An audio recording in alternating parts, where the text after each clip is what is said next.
3, 2, 1. You're watching TKO Takeover. We are here to help you with your everyday needs. Setting up and using Roblox Parental controls ensures your child has a safer and more controlled gaming experience.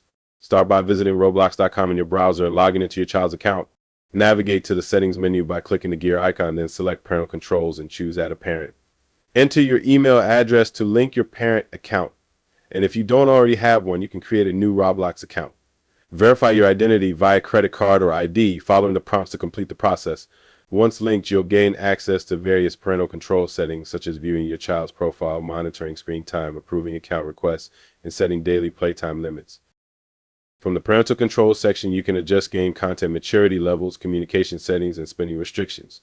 For example, you can limit chat features, set monthly spending caps, and receive notifications for transactions. Additional controls include managing private server visibility, restricting who can join or invite your child, and controlling who can view or trade your child's inventory. These features provide flexibility to tailor the Roblox experience according to your preferences, ensuring a balance between fun and safety for your child.